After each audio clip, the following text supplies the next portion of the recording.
Hello guys, இன்னைக்கு நம்ம பார்க்க போகிறது I am the strongest awakener மான்வாவோட எபிசோடு 25 தான். ஸோ மறக்காம வீடியோக்குள்ளே போகிறதுக்கு முன்னாடி ஒரே ஒரு லைக்கை போட்டுருங்க. ஏன்னா அப்போ தான் இன்னமும் நிறைய பேருக்கு ரெக்கமெண்ட் ஆகும். சரி வாங்க நம்ம டைம் மிஸ் பண்ணாமல் எபிசோடுக்குள்ளே போகலாம். எபிக்கோட ஆரம்பத்திலேயே அந்த இடத்துல மிதோரி கையை வைக்கிறான். அங்கே என்ன ஆச்சு அப்படின்னு நம்மளுக்கு தெரியல. ஆனால் ஒரு விஷயம் உண்டி அங்கே ரூமரை பரவ ஆரம்பிக்குது. அந்த டைம்லேருந்தே ஆன்டி ப்ராஃபசி ஸ்குவாடோட அந்த யூனிட்டை அவங்க 3 பேருமே அங்கே காணோம். இது இன்வெஸ்டிகேஷன் பண்ணோன்னு சொல்லி அங்கே 2 பேரும் வந்திருக்காங்க. அந்த இடத்துல அந்த மிகப்பெரிய ஓட்டியை பார்க்கும் போதே உங்களுக்கு தெரியுது இதை பண்ணது நம்ம மிதோரி தானே. யோ என்னையா இது பூமிக்கு அடியில் வரைக்கும் போகுது இந்த ஓட்டை.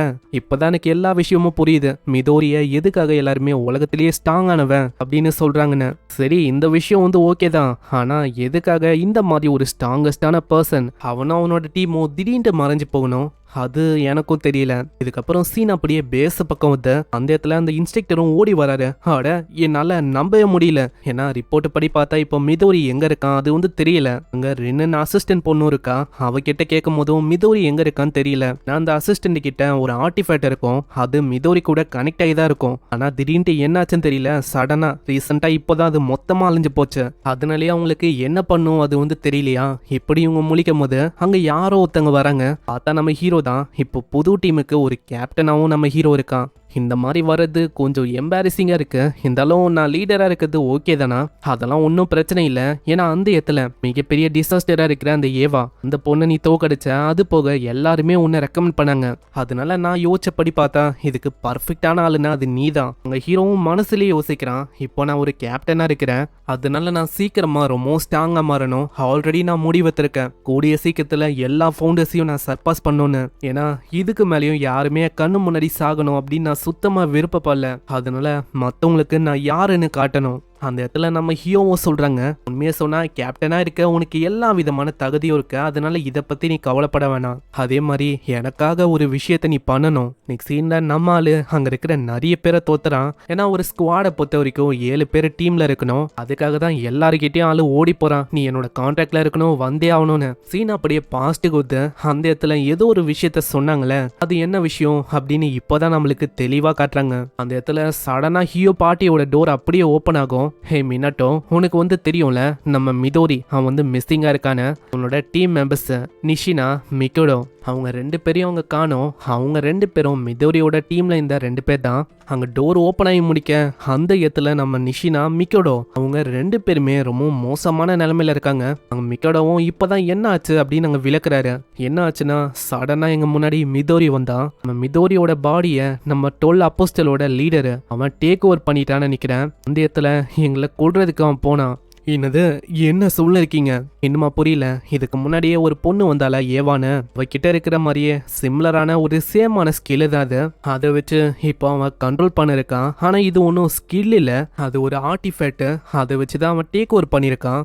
ஆனா இப்போ முக்கியமான விஷயம் என்னன்னா நம்ம மிதோரி அவன் இப்போ நம்மளுக்கு எதிராக இருக்கான். சிம்பிளா சொன்னா ஹியூமனிட்டிக்கே ஒரு எனிமி அவன். இதை ஒத்துக்க ரொம்ப கஷ்டமா இருக்கலாம், ஆனா இதுதான் உண்மை. இது கேட்குற நம்ம ஹீரோக்கு ரொம்ப கஷ்டமா இருக்கும். அங்க ஹினோக்கிக்கும் இப்போதான் தெரிய வருது மிதோரி வேற யாரும் இல்ல, ஸ்டார்டிங்ல சண்டை போட்ட அதே பையன் தானே.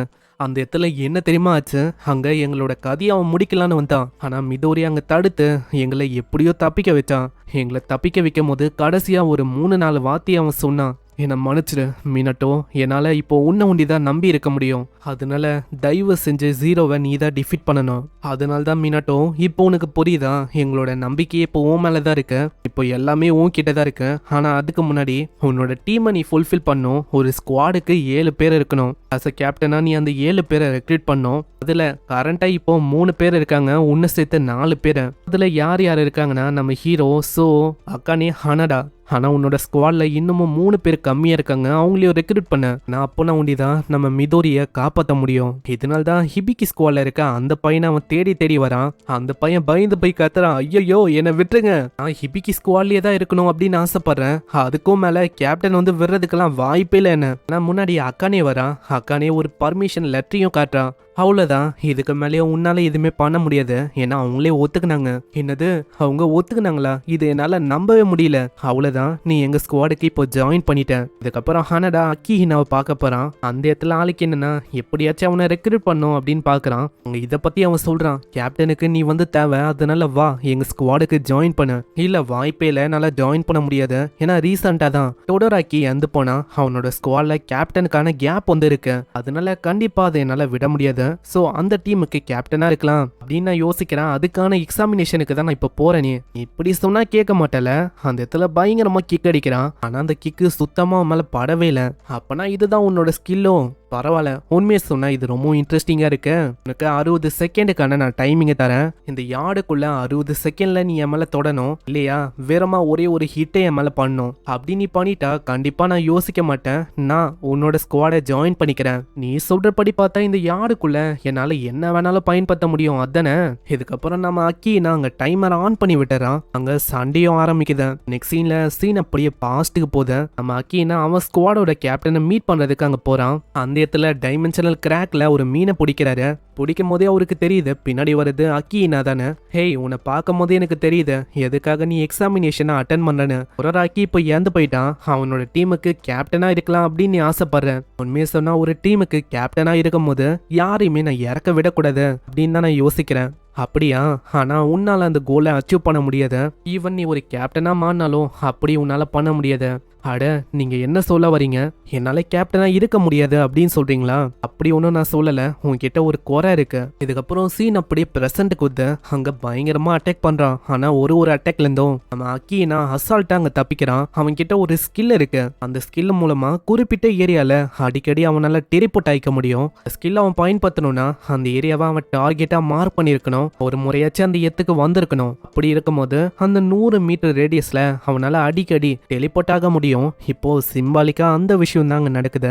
என்னதான் ஹனடா ட்ரை பண்ணாலும் அங்க தொடவே இல்லை. இந்த ஸ்கில்ல நான் அவ்வளவு சீக்கிரத்துல மத்தவங்களுக்கு ரிவீல் பண்ண மாட்டேன். ஆனா இந்த இடத்துல ரிவீல் பண்ற மாதிரி ஆயிடுச்சு. ஹனடாவும் அங்க மனசுலயே யோசிக்கிறான், நம்ம இது வரைக்கும் ஃபியூச்சர்ல சண்டை போற மாதிரி இருக்கும். நான் இந்த மாதிரி விஷயத்துக்கு நிக்க மாட்டேன். கண்டிப்பா நான் சர்பாஸ் பண்ணுவேன். அந்த இடத்துல தாக்கும் போதே நம்ம அக்கிஹினா அவங்க கேக்குறான், உன்னை பார்க்கும் போதே எனக்கு தெரியுது ஆல்ரெடி மினாட்டோக்கு கீழே ஒரு சபார்டினேட்டா நீ இருக்க. அப்படி இருக்கும் போது கேப்டனா நம்ம மினாட்டோ கிட்ட நீ என்னென்ன விஷயத்த பாக்குற? எனக்கு அதை பத்தி ஒன்றும் தெரியல. ஆனா உன்னை பத்தி எனக்கு தெரியும். அன்னைக்கு நீ சொன்ன டீம்மேட்டை நான் இறக்க விட மாட்டேன், 1% வாய்ப்பு இருந்தாலும் அதை கண்டிப்பா நான் ஏத்துவேன் அப்படின்னு நீ சொன்ன. ஆனா அந்த விஷயம் கண்டிப்பா வேலைக்கு ஆகுது. ஏன்னா அப்படி பண்ற மூலமா கடைசி வரைக்கும் உன்னால உன்னோட கோலை அச்சீவ் பண்ண முடியாது. கடைசி வரைக்கும் உன்னை பத்தி யோசிக்கிற மாதிரி ஆயிடும். உனக்கு ஒரு விஷயம் தெரியுமா? சின்ன வயசுல என்னோட வில்லேஜ் மெம்பர்ஸ் என் கண்ணு முன்னாடி எல்லாருமே கொடூரமா இறந்து போயிருந்தாங்க. அதுக்கு காரணம் அந்த ப்ராஃபஸி. அதுதான் அன்னைக்கு டிசைட் பண்ண ஒரு விஷயம் தான் அது. ப்ராஃபஸி எல்லாத்தையுமே நிறுத்தாம நான் விட மாட்டேன்னு அன்னைக்கு எனக்கு புரிஞ்சது. கண்டிப்பா என்னால அதை தனியா பண்ண முடியாது. மினாட்டோ என் கூட இருக்கும் போது கண்டிப்பா அந்த விஷயத்தை என்னால பண்ண முடியும். அதனால்தான் நான் டிசைட் பண்ண மினாட்டோட சபார்டினேட்டா இந்த விஷயத்த அவனோட உதவியோட முடிக்கணும்னு.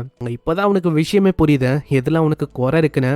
ஏன்னா இது வரைக்கும் அவன் எப்படி முன்னுக்கு வரணும் அப்படின்னு அவனை பத்தி ஒண்டிதான் யோசிச்சான். அப்படி அவனை பத்தி யோசிக்கும் போது மத்தவங்க மேல அவன் இது வரைக்கும் ரிலே ஆனதில்ல. அதனால இப்போ அவனுக்கு புரியுது கொஞ்சம் மத்தவங்க மேலேயும் ரிலே ஆகணும்னு. இப்படி யோசிக்கும் போது ஹனடா அங்க வரும்போது சொல்றான், இது அவனுக்கு கரெக்டான டைம்னு நினைக்கிறேன். அங்க வெறும் ஒரு 5 செகண்டோ ஏதோதான் இருக்கு.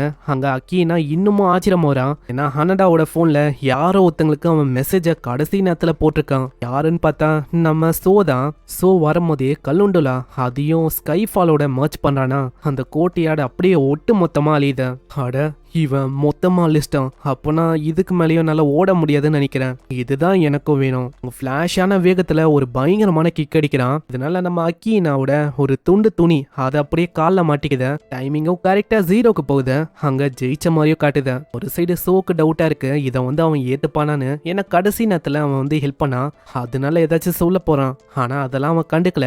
கீனா அங்க தோத்த மாதிரி ஆச்சா, அதனால அவன் ஒத்துக்கிறான். சரி, உங்க ஸ்குவாடோட டீம்மேட்டா இருக்க நான் ஒத்துக்கிறேன். இது கேட்கிறான். அவங்களுக்கும் அவ்வளோ சந்தோஷம். இன்னொரு பக்கம் அக்கானியும் அங்க அந்த பையனை கொண்டு வரான். அங்க யூவும் வரும்போது யோசிக்கிறான், இந்த பொண்ணு என்ன அப்படியே டிஃப்ரெண்டா இப்ப மாறிட்டா. ஹிபிக்கியோட ஸ்குவாட்ல இருக்கும் போது ரொம்ப நல்லா பழகுனா. ஆனா இப்பதான் எனக்கு விஷயம் புரியுது, எல்லாமே நடிப்பு தானே. ஆனா ஏதோ ஒண்ணு ஓகே தான். அந்த இடத்துல ஹீரோவும் அந்த இடத்த பார்த்து ரொம்ப ஆச்சரியமாயிரான். அட, என்ன பண்ணி வச்சிருக்கீங்க? அட, இதுக்கெல்லாம் நீங்க கவலைப்பட வேணாம். அதான் ரின்னு வந்திருக்காங்களே, அவங்களால இந்த இடத்த பழையபடி மாத்த முடியும். அதனால பிரச்சனை இல்ல, எல்லாமே ஓகே தான். நம்ம ஸ்குவாடுக்கு இன்னமும் ஒருத்தங்க தேவை, ஏன்னா அப்பதான் நம்ம ஸ்குவாடு வந்து ஃபுல்ஃபில் ஆகும். அதை பத்தி கேக்குறியா? அதை பத்தி நம்ம கவலைப்பட வேணாம். ஆல்ரெடி ஒரு பர்சன் இருக்காங்க, ஒருத்தங்கன்னு சொல்ல முடியாது, 3 பேரு. அந்த இடத்துல நம்ம நிஷினா, மிக்கடோ, அங்க இச்சிகா, இவங்க 3 பேருமே இருக்காங்க. இவங்க 3 பேருமே ஸ்பெஷல் யூனிட்டோட ஒரு மெம்பர்ஸ் தான். ஆனா இப்போதைக்கு நம்ம ஹீரோவோட ஸ்குவாட்ல டெம்பரவரியான மெம்பரா இருக்கேன் அப்படின்னு சொல்லியிருக்காங்க. இதை கேட்குற எல்லாருமே ஆச்சரியமா வராங்க, ஏன்னா ஸ்பெஷல் யூனிட்டே மெம்பர்ஸா இருக்காங்க. நெக்ஸ்ட் சீன்ல வேற ஒரு டவரை காட்டுறாங்க, அதுக்குள்ள ஒரு 5 பேரு. அங்கதான் நம்ம மிதோரி இருக்கான். மிதோரி உடம்புல இருக்க அந்த ஜீரோ அவன் இருக்கான். அவன் கூட ஒரு 5 பேர் மிச்சம் இருக்காங்க, எல்லாருமே அப்போஸ்டல் தான். நம்ம எவ்வளவு பேர் தான் இருக்கோமா? சரி, ஏதோ ஒண்ணு. நம்ம கிட்ட இப்போ மிதோரியோட உடம்பு இருக்கு. அப்புறம் என்ன, இப்போ நம்மளோட லட்சியத்தை அடையிறதுக்கு நம்ம இன்னமும் நெருக்கமாயிட்டோம். அவ்வளவுதான், இது போதும். இந்த உலகத்தை அழிக்கிறதுக்கான வேலையை ஆரம்பிக்க வேண்டியதான் இப்படின்னு மிதோரி உடம்புல இருக்க ஜீரோ அவன் போறான். இங்கே இந்த எபிசோட முடியுது. இந்த எபிசோடு உங்களுக்கு பிடிச்சிருக்கும் அப்படின்னு நினைக்கிறேன். என்னமோ ஹீரோ ரொம்ப ஓவர் பவரா மாறல, அதுக்கப்புறம் பங்கமான ட்ரைனிங் எல்லாம் பண்ணி பயங்கர ஸ்ட்ராங்கா மாறுவான். அதெல்லாம் பார்க்க இன்னமும் தரமா இருக்கும். ஸோ மிஸ் பண்ணாம பார்க்க சப்ஸ்கிரைப் பண்ணிக்கோங்க.